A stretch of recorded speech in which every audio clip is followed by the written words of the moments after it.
Students, आज हम यहाँ पे जूनियर हाई स्कूल का प्रैक्टिस सेट नंबर 12 सॉल्व करेंगे, जिसका ये पार्ट फर्स्ट होगा। आइए देखते हैं। हाल ही में संपन्न हुई बॉर्डर गावस्कर ट्रॉफी के संदर्भ में निम्न कथनों में से कौन सा कथन सत्य है? तो इसमें ऑप्शन दिए हुए हैं। यह ट्रॉफी भारत ने 3-1 से जीती है। ट्रॉफी के अंतिम मैच में अजिंक्य रहाणे ने कप्तानी की थी और इस श्रृंखला के तीसरे मैच में महिला एम्पायर कैलेरी पोलिशेक ने ग्राउंड एम्पायरिंग की भूमिका निभाई। तो इसका करेक्ट आंसर हो जाएगा ऑप्शन नंबर सी, यानी कि ट्रॉफी के अंतिम मैच में अजिंक्य रहाणे ने कप्तानी निभाई थी और इस श्रृंखला की जो तीसरे मैच में महिला एम्पायर कैलेरी पोलिशेक ने ग्राउंड एम्पायरिंग की भूमिका निभाई। अगला क्वेश्चन है, हाल ही में जनवरी 2021 में जकार्ता में आसियान सचिवालय में भारत के अगले राजदूत के रूप में किसे नियुक्त किया गया? तो ये किसे नियुक्त किया गया? तो जयंत एन खोब्रागनी इनको नियुक्त किया गया। ऑप्शन नंबर डी इसका करेक्ट हो जाएगा। अगला है, राज्यसभा के सभापति के रूप में चुने गए हैं। तो राज्यसभा के सभापति के रूप में किसको चुना गया है? तो ये हरिवंश नारायण सिंह को चुना गया है। तो इसका करेक्ट आंसर हो जाएगा ऑप्शन नंबर डी। ये हरिवंश नारायण सिंह को राज्यसभा का उपसभापति चुना गया है। उन्होंने आरजेडी नेता मनोज झा को ध्वनिमत से हराया और कांग्रेस समेत विपक्षी दल ने मनोज झा को संयुक्त उम्मीदवार बनाया था। तो इसका करेक्ट आंसर हो जाएगा ऑप्शन नंबर डी। हाल ही में जनवरी 2021 में आर्थिक मामलों की मंत्रिमंडलीय समिति ने उत्पादन की औसत लागत के 1.5 गुना के अनुरूप में किस फसल का न्यूनतम समर्थन मूल्य यानी एमएसपी बढ़ाया है? तो ये बढ़ाया है कोपरा। या इसका करेक्ट आंसर हो जाएगा ऑप्शन नंबर डी। इसका करेक्ट आंसर हो जाएगा। ये जो न्यूनतम समर्थन मूल्य 2021 सीजन के लिए 375 रुपये बढ़कर 2020 में 9,960 रुपये प्रति कुंटल से 10,335 रुपये प्रति कुंटल हो गया और वृद्धि न्यूनतम समर्थन मूल्य को कम से कम अखिल भारतीय उत्पादन की औसत लागत से 1.5 गुना के स्तर पर रखने के सिद्धांत के अनुरूप है। तो इसका करेक्ट आंसर हो जाएगा ऑप्शन नंबर डी। आगे है, कोविड-19 संक्रमण को रोकने के लिए विश्व में सबसे बड़े टीकाकरण कार्यक्रम चलाए जाने के संदर्भ में निम्न कथन कौन सा सत्य है? इसमें ऑप्शन दिए हुए हैं। 15 जनवरी 2021 से इस टीकाकरण की शुरुआत हुई थी। टीकाकरण के दौरान कोविशील्ड और कोवैक्सीन में से किसी एक टीके का 2 डोज दिया जाएगा और टीकाकरण के प्रथम चरण में स्वास्थ्य कर्मियों को टीके दिए जाएंगे। तो इसमें करेक्ट कौन सा हो जाएगा? तो ये 2 और 3 इसका करेक्ट हो जाएगा, यानी कि टीकाकरण के दौरान कोविशील्ड और कोवैक्सीन में से किसी एक टीके का 2 डोज दिया जाएगा और टीकाकरण के प्रथम चरण में स्वास्थ्य कर्मियों को टीके दिए जाएंगे। तो ये हमारा करेक्ट आंसर हो जाएगा।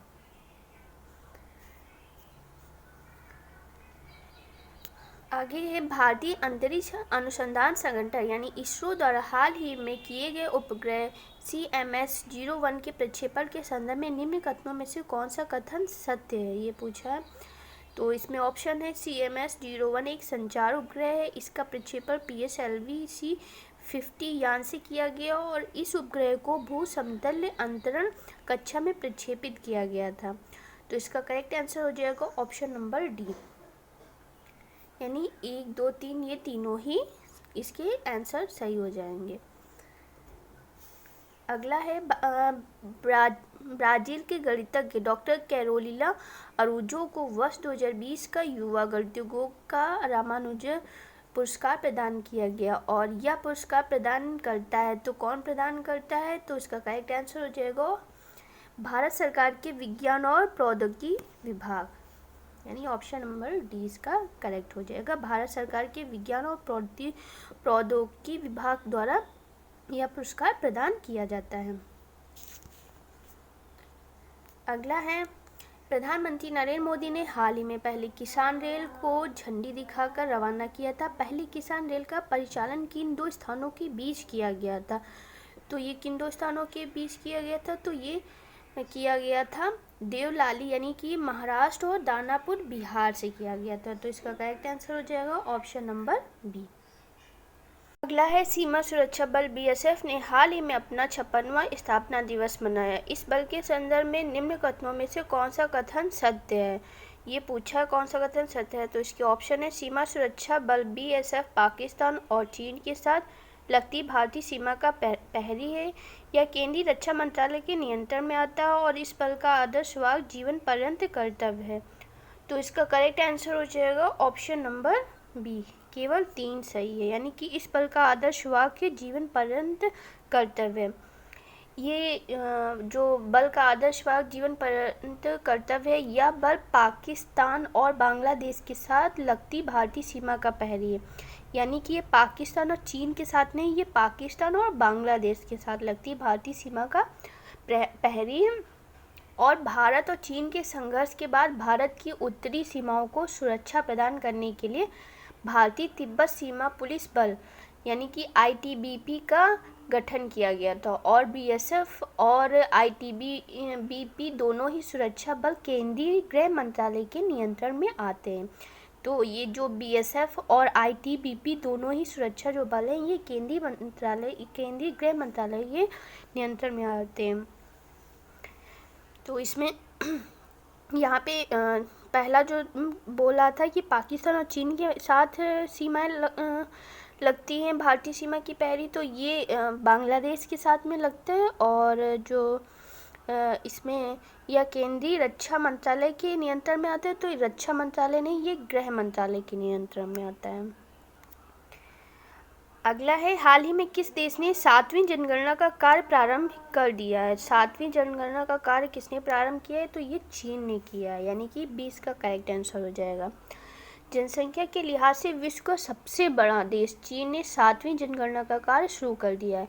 चीन में छठी जो जनगणना 2010 में हुई थी, और जिसके अनुसार चीन की आबादी 1 अरब 33 करोड़ थी। आगे देखते हैं, अशोक के प्रधान शिलालेखों में सबसे बड़ा शिलालेख है। तो सबसे बड़ा शिलालेख कौन सा? ये 13वां शिलालेख जो है, ये सबसे बड़ा शिलालेख है, और जिसमें अशोक के शासन के 8वें वर्ष होने वाले कलिंग युद्ध का भी वर्णन मिलता है इसमें। अभिज्ञान शाकुंतलम के लेखक कौन है? तो ये इसके लेखक हैं कालिदास। तो इसका करेक्ट आंसर हो जाएगा ऑप्शन नंबर सी। भारत में सिकंदर लोदी का शासन कब से कब तक रहा? तो ये कब से कब तक रहा है? तो ये रहा है 1489 से 1517, यानी कि इसका करेक्ट आंसर हो जाएगा option number C. Sikandar Lodi जो है, ये बहलोल लोदी का पुत्र और उत्तराधिकारी था, और इसका मूल नाम जो था वो निजाम खां था, और यह 17 जुलाई 1489 को सुल्तान सिकंदर शाह की उपाधि से दिल्ली के सिंहासन पर बैठा था, और वह स्वर्णकार हिंदू माँ की संतान था। धार्मिक दृष्टि से सिकंदर लोदी असहिष्णु था, और गले की बीमारी के कारण 21 नवंबर 1517 को इसकी मृत्यु हो गई थी। तो इसका करेक्ट आंसर है 1489 से 1517 तक सिकंदर लोदी का शासनकाल रहा। वह कौन सा स्थान है जहां अंतिम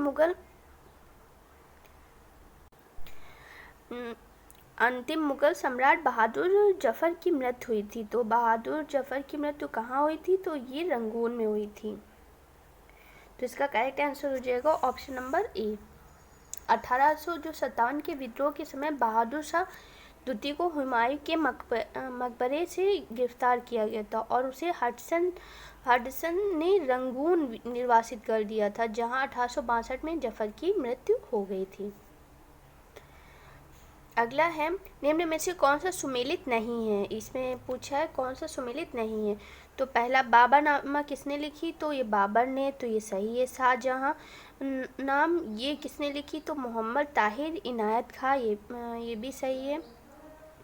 और हुमायूंनामा ये हुमायूंनामा ये हुमायूं ने नहीं, ये गुलबदन बेगम ने लिखी थी। ये किसने लिखी थी? गुलबदन बेगम। तो ये इसमें ऑप्शन नंबर सी इसका करेक्ट हो जाएगा। इसमें पूछा था कि कौन सुमेलित नहीं है, तो ये हुमायूं ने नहीं, गुलबदन बेगम ने लिखी। और तुझो के जहांगीरी ये जहांगीर ने लिखी है। ब्रिटिश शासन को भारत के उखाड़ फेंकने के लिए इनमें से किसने फ्रांसीसियों की मदद मांगी थी? तो ये किसने मदद मांगी थी? तो ये टीपू सुल्तान। ब्रिटिश शासन को भारत से उखाड़ फेंकने के लिए फ्रांसीसियों की मदद मांगी थी टीपू सुल्तान ने। टीपू सुल्तान ये फ्रांस की क्रांति में रुचि इसने दिखाई थी और श्रीरंगपट्टनम में स्वतंत्रता का वृक्ष लगाया। वह जैकोबिन क्लब का सदस्य बना था और अंग्रेजों से युद्ध के लिए नेपोलियन का सहयोग भी इसने मांगा था। तो इसका करेक्ट आंसर है ऑप्शन नंबर डी। निम्न में से कौन अवध के कृषक आंदोलन का नेता था? तो अवध के कृषक आंदोलन का नेता कौन था? तो ये थे बाबा रामचंद्र। तो ऑप्शन नंबर ए इसका करेक्ट हो जाएगा। जो अवध के कृषक आंदोलन के नेता बाबा रामचंद्र थे, ये मूल रूप से महाराष्ट्र के रहने वाले थे और इन्होंने जमींदारी के विरुद्ध अवध के किसानों को संगठित करने के लिए पहल की थी। और ये सन्यासी वेश में रहकर सभाएं आयोजित करने लगे और रामचरितमानस के पाठ द्वारा किसानों को जागृत एवं संगठित किया इन्होंने। और इन्हीं के प्रयास से अक्टूबर 1920 में प्रतापगढ़ में एक समानांतर संगठन यानी कि अवध किसान सभा का गठन किया था। तो इन्होंने अक्टूबर 1920 में प्रतापगढ़ में एक समानांतर संगठन अवध किसान सभा का भी गठन किया था। तो इसका करेक्ट आंसर है ऑप्शन नंबर ए बाबा रामचंद्र। अगला है बंगाल का विभाजन 1905 ब्रिटिश वायसराय द्वारा किया गया था। तो ये कब किया गया था? तो ये कौन से वायसराय द्वारा किया गया था? तो ये कर्जन, लॉर्ड कर्जन ने ये 1905 में बंगाल का विभाजन किया। और यह विभाजन लॉर्ड कर्जन ने प्रशासनिक सुधार के नाम पर लोगों में राष्ट्रवाद की भावना को नष्ट करने और हिंदुओं और मुसलमानों में फूट डालने के उद्देश्य से किया था। और बंगाल विभाजन के बाद बंगाल के लोगों ने स्वदेशी आंदोलन चलाया और यह आंदोलन बंगाल विभाजन के विरोध में चलाया गया था। तो इसका करेक्ट आंसर है ऑप्शन नंबर बी। जो वायसराय थे वो लॉर्ड कर्जन थे बंगाल के विभाजन में। अगला है डिस्कवरी ऑफ इंडिया पुस्तक के लेखक कौन है? तो ये कौन है? तो ये हमारे हैं जवाहरलाल नेहरू। ऑप्शन नंबर 20 का करेक्ट हो जाएगा। Jawaharlal Nehru discovery of India के लेखक है। प्राचीनतम वेद कौन सा है? तो प्राचीनतम वेद पूछा है तो ये कौन सा है? तो ये हमारा ऋग्वेद। ऋग्वेद सबसे प्राचीन वेद है और जिसमें 1028 सूक्त हैं, 10,462 ऋचाएँ हैं और ऋग्वेद के पढ़ने वाले ऋषियों को होत्र कहा जाता है। इसमें सर्वाधिक जो वर्णन है वो इंद्र का है और इंद्र के लिए 250 और अग्नि के लिए 200 ऋचाओं की रचना की गई है। तो इसमें प्राचीनतम वेद पूछा था तो ऋग्वेद है और अथर्ववेद सबसे बाद का वेद माना जाता है। सामवेद जो कि संगीत का वेद है और यजुर्वेद जो कि गद्य और पद्य दोनों में लिखा गया था। आगे है भारत की सीमाएं कितने देशों से लगती हैं? तो भारत की जो सीमाएं हैं वो कितने देशों से लगती हैं? तो ये लगती हैं 7 देशों से। 7 देशों से लगती हैं। भारत के जो 7 पड़ोसी देश हैं जैसे म्यांमार है, बांग्लादेश है, भूटान है, नेपाल है, चीन है, अफगानिस्तान है और पाकिस्तान। यानी कि हमारे जो 7 पड़ोसी देश हैं, म्यांमार हो गया, बांग्लादेश हो गया, भूटान हो गया, नेपाल हो गया, चीन हो गया, अफगानिस्तान और पाकिस्तान। और जो सर्वाधिक जो सीमा है वो बांग्लादेश से लगती है जो कि 4096 किलोमीटर के साथ साझा करती है।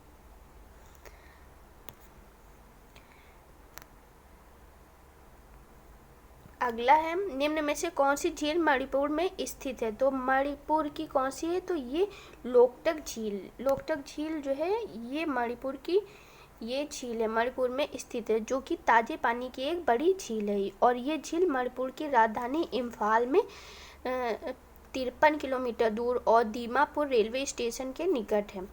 इसे दुनिया की एकमात्र तैरती हुई झील भी कहा जाता है। केबुल लामजाओ नेशनल पार्क और इसी झील पर स्थित है जो कि विश्व का एकमात्र तैरता हुआ नेशनल पार्क है। तो एकमात्र तैरता हुआ नेशनल पार्क कौन सा है? तो ये केबुल लामजाओ नेशनल पार्क जो कि मणिपुर में है, लोकतक झील। तो इसका करेक्ट आंसर है ऑप्शन नंबर बी।